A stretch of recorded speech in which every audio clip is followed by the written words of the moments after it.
They arrived at the cabin late on a Friday afternoon, in a remote forested area of southern Norway, not far from the mountains.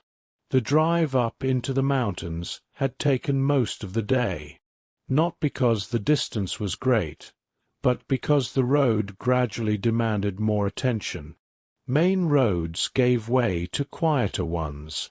The forest closed in, dense and still, and mobile reception faded without anyone commenting on it. The cabin belonged to a family member. It had been used for years, quietly passed between relatives, never rented out, never advertised. A place meant for weekends like this. A place where nothing was expected to happen. When the cabin finally came into view, it stood alone in a small clearing, surrounded by snow-covered trees. The wood was dark with age, the roof heavy with snow. Everything looked familiar. They parked, unloaded the car, and lingered outside for a moment longer than necessary. The air was cold and calm. Breath hung briefly in front of them. Inside, the cabin was cold but dry, exactly as they remembered it. They opened a window to let fresh air through, then set about lighting the fire. It took time. Paper caught slowly. Wood crackled before settling into a steady, quiet burn. One of them made coffee, while the others brought in firewood and set it near the stove. As the cabin warmed, they unpacked without hurry. Jackets were hung to dry. Food was put away. Someone mentioned how quiet it felt this time. Not unsettling, just noticeable. Outside, daylight faded early. Snow rested heavily on branches, undisturbed. There was no wind, no sound beyond the occasional shift of wood inside the cabin. Dinner that first evening was simple. Something warm, something familiar. They ate slowly, talked about the drive, about work, about things that felt less important the further up into the mountains they had gone. They sat by the fire afterward, letting the quiet stretch naturally between sentences. It was well into the evening before anyone noticed the light. At first, it was barely there, a faint glow between the trees, visible only from a certain angle. Warm, steady, yellow, not close, not intrusive. They assumed it was another cabin. The area wasn't completely isolated. A few cabins were scattered through the forest, used occasionally by people who preferred distance. Someone else must have arrived earlier, or later. No one commented much on it. There was nothing about it that demanded attention. Eventually, they went to bed. The next morning was pale and quiet. Snow had fallen lightly during the night, smoothing every surface once more. They ate breakfast slowly, looking out at a landscape that seemed untouched.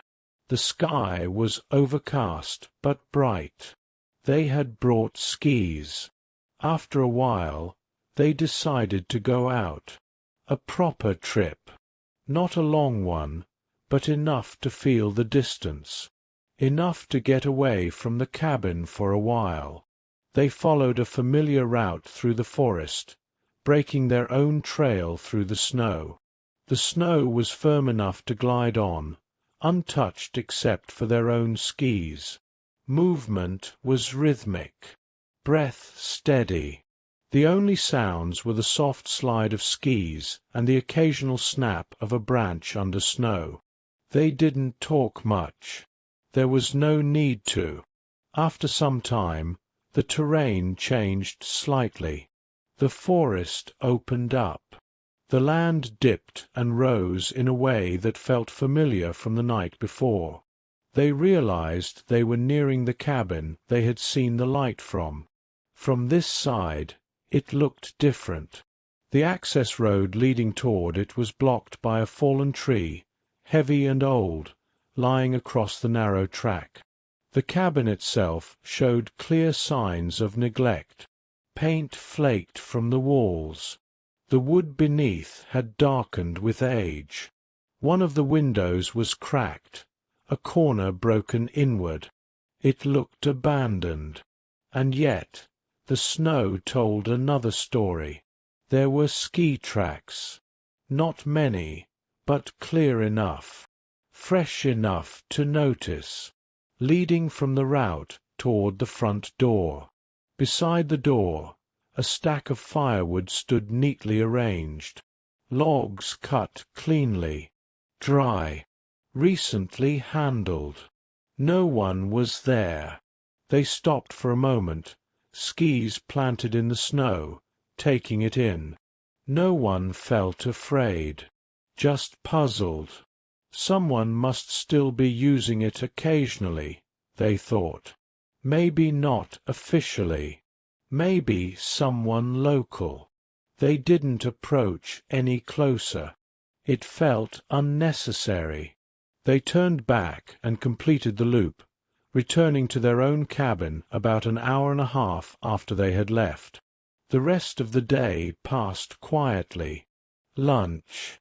A nap by the fire. Reading. Outside, the forest remained still. That evening felt warmer than the first. They cooked a proper meal this time. Something hearty. Shared a few bottles of local beer they had brought with them. Talked about earlier trips.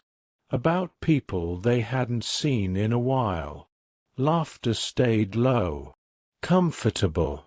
At some point, someone glanced toward the window. The light was there again. In the same place. No one reacted much. It was acknowledged briefly, then ignored. A board game was set up. The fire burned steadily. Outside, nothing moved.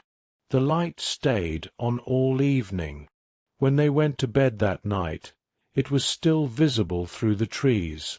The next morning, they packed up. The weekend had passed quickly. They cleaned the cabin, locked the door, and walked back to the car parked a short distance away. The air felt sharper now, colder. On the drive home, they stopped to return the keys, as arranged.